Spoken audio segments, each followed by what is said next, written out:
Hello viewers, welcome to my YouTube channel and Facebook page Nirodh blogs. আবারও চলে এলাম নতুন একটা ভিডিও নিয়ে।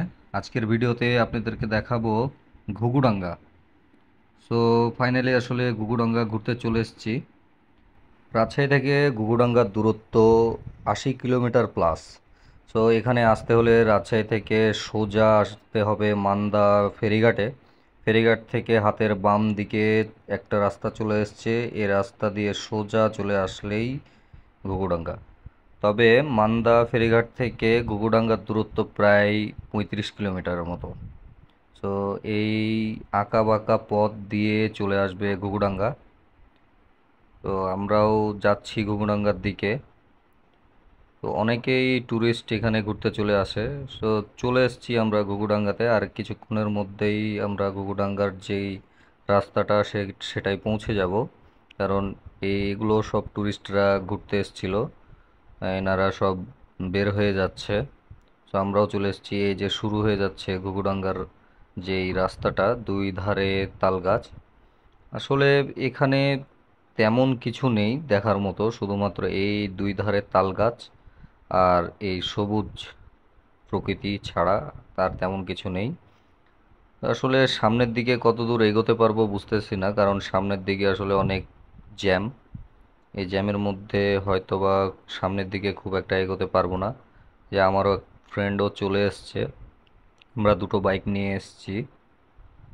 তো আসলে দেখার মতো বলতে এই যে দুই ধারে যে তাল গাছ দেখছেন, এটাই আসলে ঘুঘুডাঙ্গা, আর তেমন কিছু না। সামনে হয়তোবা মেলা টেলা হচ্ছে, এরকমই কিছুটা। তবে গ্যাঞ্জাম, মানে জ্যাম, এতটা জ্যাম হবে ভাবি নাই। ভাবলাম যে আসলে রাস্তাটা ফাঁকা পাবো, একটু ঘুরে হয়তোবা মজা পাবো, বাট ওই রকম কোনো কিছুই হইল না। কারণ এই রকম জ্যামের মধ্যে যে সামনের দিকে এগোবো এরকম অবস্থাও নাই, প্রচণ্ড গ্যাঞ্জাম। আর বাইকাররা বেশি এসে আরও বেশি জ্যাম করে দিয়েছে। দেখা যাক সামনের দিকে আসলে কতটুকু যাওয়া যায়। চেষ্টা করছি যে সামনের দিকে যতটুকু এগোনো যায়, তবে অনেকেই ইউটার্ন নিয়ে নিচ্ছে, ঘুরিয়ে নিচ্ছে, কারণ সামনে প্রচণ্ড গ্যাঞ্জাম। এখন দেখি যে সামনে কতটুকু আপনাদেরকে দেখানোর চেষ্টা করব, সামনের দিকে কতটুকু যাওয়া যায়। এই যে দেখতেছেন যে আসলে সবাই ইউটার্ন নিচ্ছে। এই অবস্থাতে হয়তোবা খুব একটা সামনে যেতে পারবো না, তারপরেও যতটুকু পারতেছি যাওয়ার চেষ্টা করছি। দেখা যাক কি হয়।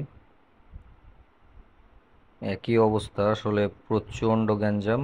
অনেক ট্যুরিস্ট এসছে এখানে ঘুরতে। আর এখান থেকে হয়তোবা সামনে যাওয়া পসিবল না, কারণ এই যে পুলিশ ভাইয়েরা একটু বাধা দিয়ে ফেলছে। কারণ এখানে সামনের দিকে আর যেতে দিবে না, সবাইকে ইউটার্ন নিয়ে নিতে বলছে।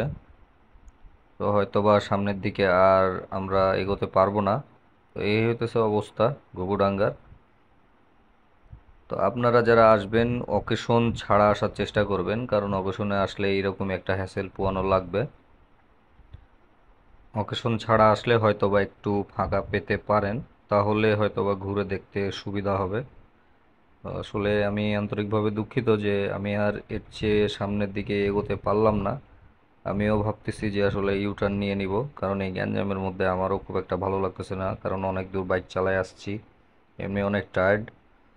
আর এর মধ্যে এখন সামনের দিকে এগোনো পসিবল না। সব ভাইয়েরাই বলতেছে যে আসলে সামনের দিকে আগানো আর যাবে না।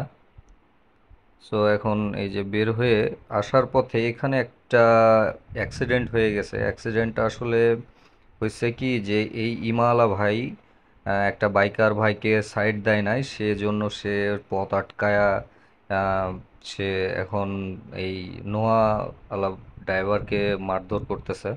তো আসতে আসার পথেই আর কি এরকম একটা ঘটনা ঘটছে। তো আসলে এলাকার মানুষজনও আসলে তাকে ধরে ফেলেছে, ধরে ফেলে আসলে তাকে মারধর করছে। আসলে তার এইভাবে আহ, গাড়িটা চালানো উচিত হয় নাই। তো আপনারা যারা গাড়ি চালান তারা অবশ্যই সাবধানে চালানোর চেষ্টা করবেন। তো ভিডিওটি ভালো লাগলে লাইক কমেন্ট শেয়ার করতে ভুলবেন না।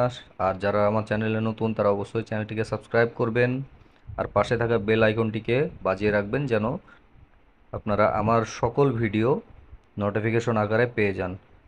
সো সবাই ভালো থাকবেন, সুস্থ থাকবেন, আবারও দেখা হবে নতুন কোনো ভিডিওতে। আল্লাহ হাফেজ।